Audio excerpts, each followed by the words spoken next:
इस बात में कोई दो राय नहीं, किसी भी रिश्ते को चलाने के लिए प्यार, इंटीमेसी और कम्युनिकेशन के साथ कपल्स का एक दूसरे के लिए लॉयल रहना भी बहुत जरूरी है।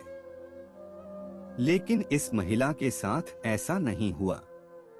उसे अपना प्यार तो मिला, लेकिन उसने कभी सपने में भी नहीं सोचा था कि जिस इंसान से वह शादी कर रही है वह उसे यूं धोखा देगा।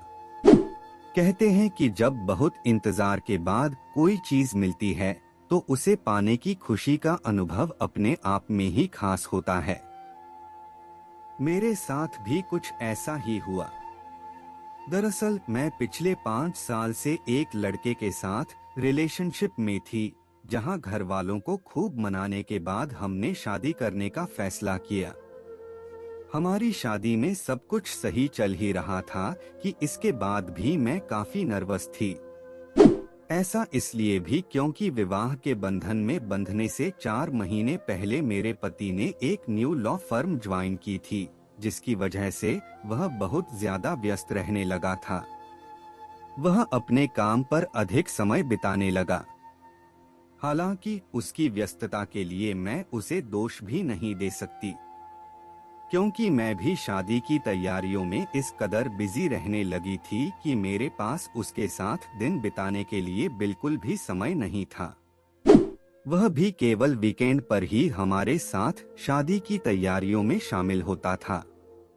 हालांकि इस दौरान मैं इस बात को लेकर बहुत खुश थी कि कुछ ही समय बाद वह मेरे साथ होगा।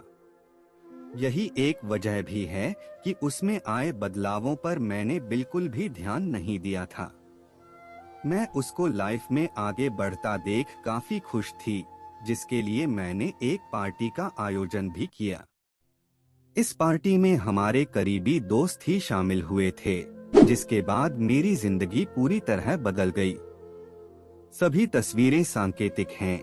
हम यूजर्स द्वारा शेयर की गई स्टोरी में उनकी पहचान गुप्त रखते हैं। देखते ही देखते हमारी शादी का दिन भी आ गया।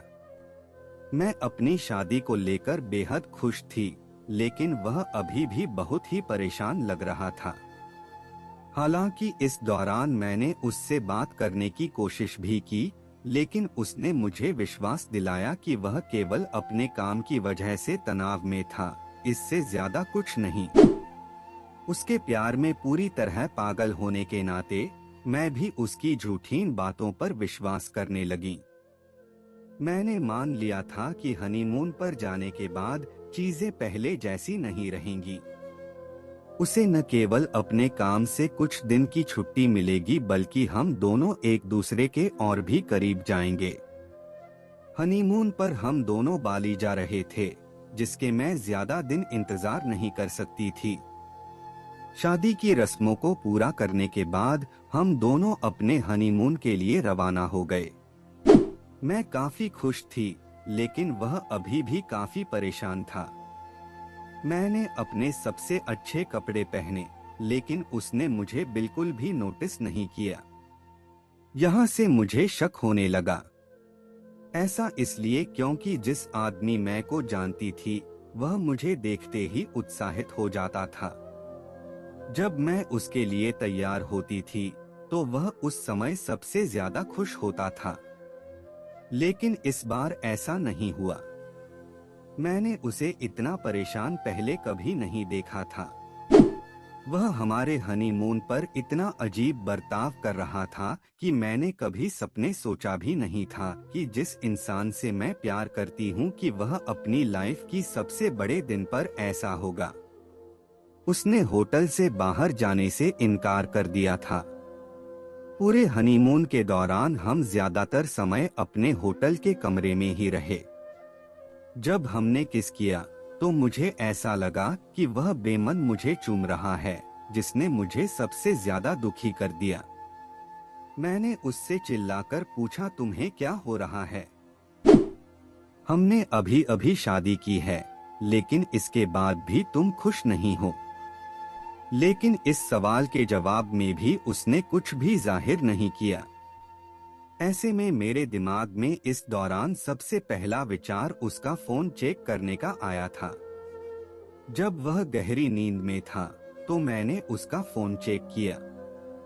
उसमें ऐसे कोई टेक्स्ट मैसेज नहीं थे जो यह बताते हों कि उसका किसी के साथ चक्कर चल रहा है। उसके फोन में असाधारण कुछ भी नहीं था, केवल उसके सहयोगियों के फोन कॉल अलावा। तभी एक महिला का मेल आया जिसे मैंने गलती से खोल दिया। मैं इसे बंद करने ही वाली थी, लेकिन मैंने देखा कि उसने कुछ अजीब लिखा था। यह एक रोमांटिक मेल था जिसमें वह महिला बता रही थी कि उसने उसे कितना याद किया। इस तरह मैंने उसको मेल बॉक्स चेक किया तो मुझे रोमांटिक ईमेल्स मिलते गए जिसमें साफ था कि मेरा पति उस महिला के साथ मुझे धोखा दे रहा था। एक दूसरे मेल में मुझे एक होटल के कमरे की रसीद मिली जहां उन दोनों ने रोमांटिक रात बिताई थी। मैंने कभी सपने में भी नहीं सोचा था कि वह मुझे धोखा देगा। हम एक दूसरे से बहुत प्यार करते थे। हम 5 साल से रिलेशनशिप में थे। मेरी दिमाग में सवालों की एक लंबी फहरिस्त थी, लेकिन सबसे ज्यादा दुख इस बात का था कि किसी दूसरी महिला के साथ होने के बाद भी उसने मुझसे शादी क्यों की। वह मेरे जीवन को ऐसे ही कैसे नष्ट कर सकता है। मैंने उसे जगाया और फोन दिखाकर उससे पूछा। वह इस दौरान एकदम पछताया हुआ लग रहा था। मैंने अपना फोन लिया और उससे बिना एक शब्द कहे मुंबई के लिए एक फ्लाइट बुक कर ली। मैं उसे अपने सामने बिल्कुल भी सहन नहीं कर सकती थी। मुझे उससे नफरत होने लगी थी। अगली सुबह मैंने उससे कहा कि मुझे आपके नए प्यार के बारे में पता चला गया है। मैं यह शादी तोड़ने जा रही हूँ। लेकिन उसने मुझसे माफी की भीख मांगी। उसने मेरे सामने एक वीडियो कॉल कर उस लड़की से सारे संबंध तोड़ दिए।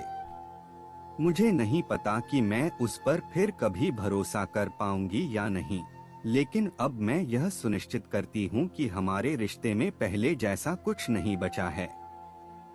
मेरे पास खोने के लिए कुछ भी नहीं है। हम दोनों साथ भले ही रहते हैं, लेकिन मैं वही करती हूँ जो कि मुझे पसंद है। इसके लिए मैं बिल्कुल भी दोषी महसूस नहीं करती।